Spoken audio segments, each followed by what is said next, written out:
ഒരു ഭാഗത്ത് ഒന്നും ലഭിക്കാത്ത ഒരു സംസ്ഥാനമായതിൻ്റെ പരമദുഃഖം മറുഭാഗത്ത് മൂന്നാം മോദി സർക്കാരിൻ്റെ രണ്ടാമത്തെ ബജറ്റ് അവതരണം പൂർത്തിയാവുമ്പോൾ ഏറ്റവും ഒടുവിലത്തെ ബാക്കി പത്രം ഇതാണ്. 1 മണിക്കൂറും 14 മിനിറ്റും മാത്രമായിരുന്നു ബജറ്റ് അവതരണത്തിൻ്റെ ദൈർഘ്യം. ആ ബജറ്റ് അവതരണത്തിൽ കേരളം എന്ന വാക്ക്, കേരളം എന്ന പേര് എത്ര തവണ കേട്ടു?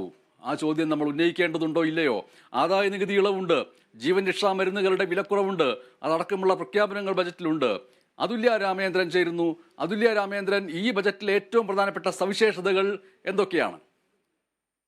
മനേഷ്, ഈ ബജറ്റ് എന്ന് പറയുന്നത് ഇതുവരെ ഉണ്ടായിരുന്നതിൽ വെച്ച് ഏറ്റവും ദൈർഘ്യം കുറഞ്ഞ ബജറ്റ് ആയിരുന്നു എന്നതാണ് തെലുഗു കവിയായിട്ടുള്ള ഗുലജട അപ്പറാവുവിന്റെ പ്രശസ്തമായ ഒരു വാചകമുണ്ട്. ഒരു രാജ്യം എന്ന് പറഞ്ഞാൽ അത് അവിടുത്തെ മണ്ണ് അല്ല, പകരം മറിച്ച് ഒരു രാജ്യം എന്നാൽ അവിടുത്തെ ജനങ്ങളാണ്. ആ ഒരു വാക്യം ഉദ്ധരിച്ചുകൊണ്ടാണ് ഈ ഒരു ബജറ്റ് പ്രഖ്യാപനം കേന്ദ്രമന്ത്രി ആരംഭിച്ചത് തന്നെ. പ്രധാനമായും ഇത്തവണത്തെ ബജറ്റ് മധ്യവർഗത്തിന് ഒരു ആശ്വാസമേകുന്ന ബജറ്റും വികസനത്തിന് മുൻതൂക്കം നൽകുന്നതും അതോടൊപ്പം തന്നെ സമ്പൂർണ്ണ ദാരിദ്ര്യ നിർമ്മാർജ്ജനം ലക്ഷ്യമിടുന്നതുമായ ബജറ്റാണ് എന്നാണ് പറഞ്ഞത്. പ്രധാനമായും പ്രധാനപ്പെട്ട ലക്ഷ്യങ്ങൾ എന്ന് പറഞ്ഞുകൊണ്ട് ഈ ബജറ്റിന്റെ ആ ഒരു ആമുഖത്തിൽ അല്ലെങ്കിൽ ബജറ്റിൽ ചൂണ്ടിക്കാട്ടിയ കാര്യങ്ങൾ എന്ന് പറയുന്നത് രാജ്യത്തിന്റെ മൊത്തത്തിലുള്ള ആഭ്യന്തര വളർച്ച ത്വരിതപ്പെടുത്തുക, അതുപോലെ തന്നെ എല്ലാവരെയും ഉൾക്കൊള്ളിച്ചുകൊണ്ടുള്ള വികസനം അഥവാ ഇൻക്ലൂസീവ് ഡെവലപ്മെന്റ്, മറ്റൊന്ന് സ്വകാര്യ മേഖലയിലെ നിക്ഷേപം വർദ്ധിപ്പിക്കുക, അതുപോലെ തന്നെ നിലവിൽ ഇന്ത്യയിൽ ഏറ്റവും കൂടുതൽ ആളുകൾ എന്ന് പറയുന്നത് മധ്യവർഗത്തിൽ പെടുന്ന ആളുകളാണ്.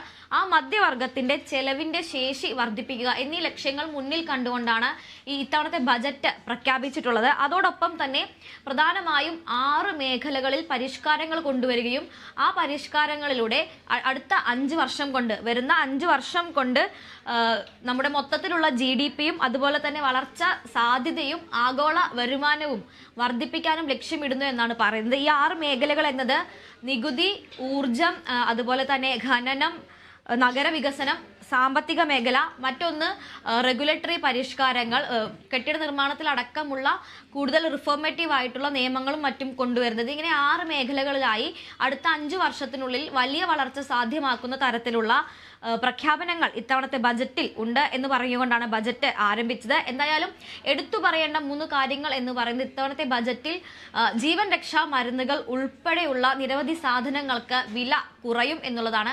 മറ്റൊന്ന്, ആദായ നികുതിയിൽ വലിയൊരു ഇളവ് ഇത്തവണ ലഭിച്ചിട്ടുണ്ട്. സാധാരണഗതിയിൽ ബജറ്റ് അവതരണത്തിന് ശേഷം ഏറ്റവും അധികം ഉയർന്നു കേൾക്കാറുള്ള വാചകം മധ്യവർഗത്തിന്റെ നടുവൊടിക്കുന്ന ബജറ്റ് എന്നായിരുന്നു. എന്നാൽ ഇത്തവണ അത്രയധികം പോയില്ലെങ്കിലും അവർക്കൊരു ആശ്വാസം എന്ന നിലയിൽ ആദായ നികുതിയിൽ വലിയ ഒരു ഇളവ് പ്രഖ്യാപിച്ചുകൊണ്ടുള്ള ബജറ്റാണ്. മൂന്നാമത്തേത്, ബീഹാറിലെ തിരഞ്ഞെടുപ്പ് മുന്നിൽ കണ്ടുകൊണ്ട് കൃത്യമായും മൂന്നാമത്തെ കാര്യം പറയുന്നതിന് മുമ്പ് അതുല്യ രാമേന്ദ്രൻ, മൂന്നാമത്തെ കാര്യം പറയുന്നതിന് മുൻപ് ഈ ആദായ നികുതിയിലെ ഇളവ് എന്ന് പറഞ്ഞ് സന്തോഷിക്കുന്നു എന്ന് പറയുമ്പോൾ തന്നെ ഇതിനു മുൻപ് ഇതേ സർക്കാർ തന്നെ ഉയർത്തിയിട്ടുള്ള നികുതിയുടെ പരമമായ ഉയർച്ചകളുണ്ട്.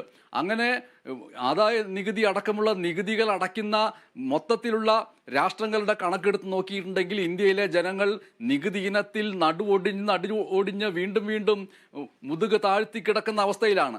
അതിൽ നിന്ന് ഇത്രയധികം ഉയർത്തിയിട്ട് ഒരു ഇളവ് വരുത്തുമ്പോൾ ആ ഇളവിനെ കയ്യടിച്ച് ആഘോഷിക്കുന്നു.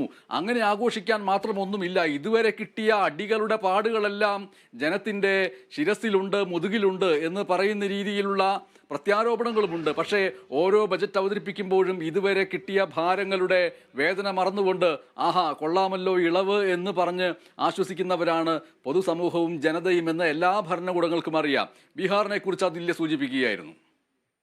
ബനേഷ്, സാധാരണയായി എല്ലാ വർഷവും എല്ലാ മാസങ്ങളിലും പാചകവാതകത്തിനും പെട്രോളിനും വില കൂട്ടുകയും തിരഞ്ഞെടുപ്പിനോട് അടുക്കുന്ന ആ ഒരു മാസം അപ്രതീക്ഷിതമായി രാജ്യത്ത് പാചകവാതകത്തിന് വില കുറഞ്ഞു, പെട്രോളിന് വില കുറഞ്ഞു എന്ന രീതിയിൽ ഉപയോഗിക്കുന്ന അതേ ഗിമ്മിക്ക് തന്നെയാണ് ഈ ആദായ നികുതി ഇളവിലും പ്രയോഗിച്ചിരിക്കുന്നത് എന്ന് വേണമെങ്കിൽ നമുക്ക് നിരീക്ഷിക്കാവുന്നതാണ്. പ്രത്യേകിച്ചും മുൻപ് ഇത്തരത്തിൽ കൂട്ടിക്കൊണ്ടുവന്ന വരാനിരിക്കുന്ന നിയമസഭാ തിരഞ്ഞെടുപ്പുകൾ മുന്നിൽ കണ്ടുകൊണ്ട് ആദായ നികുതിയിൽ ഇളവ് നൽകുന്ന ഒരു ഗിമ്മിക്ക് തന്നെയാണ് ഇവിടെയും ഉപയോഗിച്ചിട്ടുള്ളത്. മറ്റൊന്ന് പ്രധാനമായും പറയുന്നത് ബീഹാറിൽ തിരഞ്ഞെടുപ്പ് നടക്കാനിരിക്കുകയാണ്. അതുകൊണ്ട് തന്നെ ബീഹാറിലെ തിരഞ്ഞെടുപ്പ് മുന്നിൽ കണ്ടുകൊണ്ട് വളരെയധികം വാഗ്ദാനങ്ങൾ അല്ലെങ്കിൽ വളരെയധികം പ്രഖ്യാപനങ്ങൾ, പദ്ധതികൾ, അതുപോലെ തന്നെ വികസന പ്രവർത്തനങ്ങൾ മുതലായവയെല്ലാം ബീഹാറിൽ ഇത്തവണ പ്രഖ്യാപിച്ചിട്ടുണ്ട്. പ്രഖ്യാപിച്ച കാര്യങ്ങൾ എന്തൊക്കെയാണ് എന്ന് അതുല്യ ഒന്നിന് പിറകെ ഒന്നായി സൂചിപ്പിക്കും. അതിന് തൊട്ടു മുമ്പ് നമ്മൾ സംസാരിച്ചു വന്നതും നമ്മൾ ഈ കേന്ദ്ര ബജറ്റിലെ ചരിത്രത്തിലെ ഏറ്റവും വലിയ നികുതി ഇളവ് പ്രഖ്യാപിച്ചതിനെ കുറിച്ച് തന്നെയാണ്. അതിൻ്റെ ഒരു വിശദാംശങ്ങളിലേക്ക് ഒന്നുകൂടി പോകേണ്ടത്